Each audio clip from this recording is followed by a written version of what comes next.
Beberapa saat lagi Anda akan mendengarkan Ruang Kita.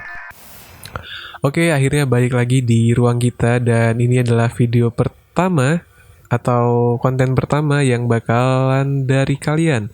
Kalau yang kemarin dari saya, yang kali ini dari kalian, dan langsung aja kita bacain datang dari email.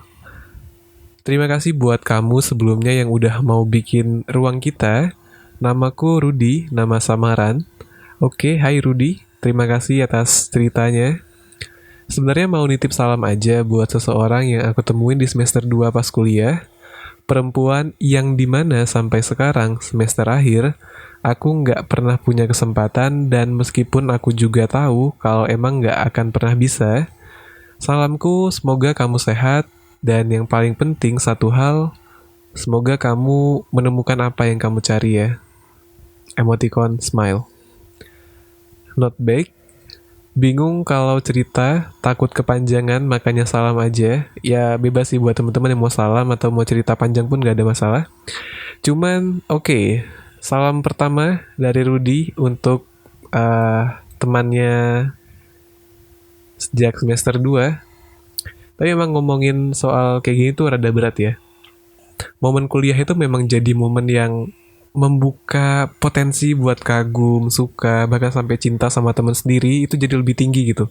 Dan aku juga kalau diposisikan jadi Rudy, ya dengan kondisi yang kayak dia bilang nggak ada potensi ataupun bahkan dia sendiri pun ngerasa kayaknya udah nggak bisa deket sama dia, buat jadi temennya dia aja tuh udah buat buat seneng gitu loh buat aku. Kadang bisa sekelas, lihat dia ketawa, lihat dia senyum, itu bisa ngobatin rindu lah. Atau yang lebih seru sih kalau bisa sekelompok tapi udah semester akhir, intensitas ketemunya juga jadi lebih rendah, apalagi sekarang masih kebanyakan pada pada kuliah online kan, sekolah juga masih pada online. Dan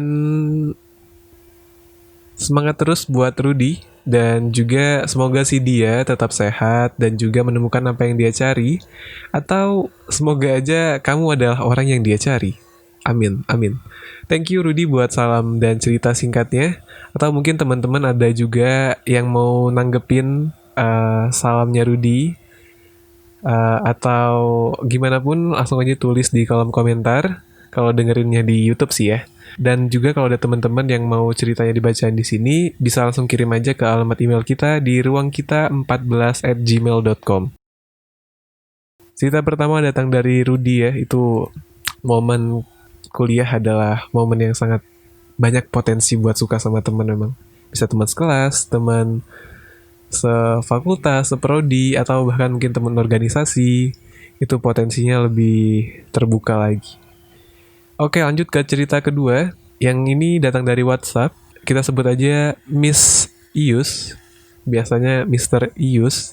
Sekarang Miss Ius. Kan aku punya cowok. Terus aku udah ngejaga banget perasaan dia. Aku udah lakuin demi menjaga keseriusannya dia. Aku udah gak bales lagi chat dari cowok lain. Pokoknya aku fokus sama dia. Karena dia udah serius. Kita udah saling kenal sama keluarga. Udah dianggap anak sendiri. Wah, ini gila sih. Ini udah bisa deket sama keluarga, bahkan udah sampai dianggap anak sendiri. Itu jadi poin penting banget. Dan kayaknya nggak banyak juga yang pacaran bisa dekat sama keluarga, bahkan sebatas buat cerita sama orang tua aja kadang mungkin nggak semuanya bisa. Dan ini udah deket banget, bahkan sampai dianggap anak sendiri, itu deket banget pastinya. Itu luar biasa, serius banget sih kelihatannya. Terus aku lost contact dikarenakan sinyalnya tidak bersahabat.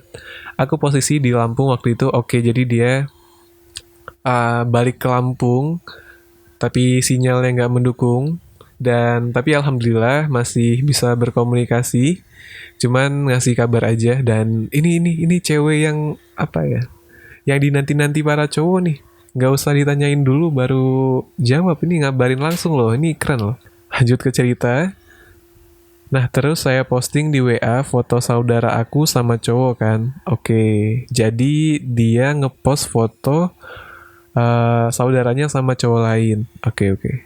Nah, aku yang motoin dikira juga sama cowok lain. Padahal aku sama sama apa ini. Tapi mungkin intinya adalah eh dia sempat ngepost foto saudaranya di story WA yang lagi sama cowok lain. Kemungkinan karena di ujungnya nggak jelas, cuman yang jelas kayaknya sih dia dikirain lagi sama cowok juga, kayak double date gitu loh. Dan kayaknya cowoknya salah paham. Padahal kalau dari chatnya sih katanya dia nggak sama cowok lain itu. Terus dia salah paham, aku coba jelasin tapi dia nggak percaya. Nah dari situ aku kepikiran gini, kesabaran sama kesetiaan aku serasa nggak berguna. Cowok kayak apa sih dia itu? Terus ada emoticon kayak cuek gitu. Kecewa.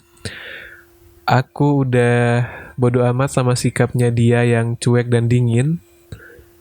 Saya mundur dong. Apa benar ini jalan aku harus mundur? Oke, ini rada berat sih. Kalau dari aku segini aja. Kalau emang sebelum-sebelumnya itu nggak ada masalah atau tiba-tiba dia mempermasalahkan yang di story WA tadi, padahal yang di post juga nggak ada foto kamu sama orang lain. Yang ada kan dia ngepost foto saudaranya sama cowok lain. Nah ini sih udah bener ya sikap atau tindakan kamu buat mundur kalau dari aku.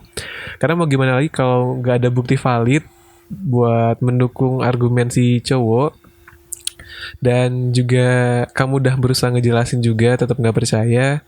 Kalau aku sih dukung keputusan kamu ya. Cuman kalau emang sebelumnya nggak ada problem, nggak ada masalah, ribut-ribut yang berkepanjangan atau simpelnya masih cukup sehat lah hubungannya, menurut aku sih baiknya kalian ketemu terus obrolin baik-baik. Cuman semua keputusan ada di kamu. Udah mundur juga katanya kan. Yang jelas semangat terus dan jangan mikir kesabaran atau kesetiaan itu nggak ada gunanya. Itu penting banget dan semoga kedepannya kamu bisa entah balikan atau dapat yang baru, bisa kayak kamu, bisa setia, sabar juga ngadepin pasangannya. Tapi emang bakalan nggak mudah sih memang buat mundur kayak yang kata kamu jelasin, apalagi udah sampai dekat, effortnya pasti lebih dan kamu harus semangat. Mungkin teman-teman yang lain juga mau ada kasih saran buat Misius, atau mungkin dari cewek-cewek juga mungkin bisa langsung kasih saran di kolom komentar ya kalau nonton di YouTube. Dan buat teman-teman yang lain juga kalau mau ceritanya dibacain, yuk langsung aja kirim ceritanya. Identitas kita jaga, rahasianya, kontak juga kita blur atau kita blok nanti sesuai pas ngedit. Dan kalau suka dengerin yang kayak gini, monggo di subscribe ataupun di follow aja. Dan kalau ada beberapa pendapat ataupun perkataan yang mungkin nggak bisa, perkataan dari saya yang mungkin nggak sesuai ekspektasi atau apapun itu, semoga dimaafin. Yang penting kita diskusi aja di kolom komentar kalau nontonnya di YouTube. Dan sekian aja, and goodbye.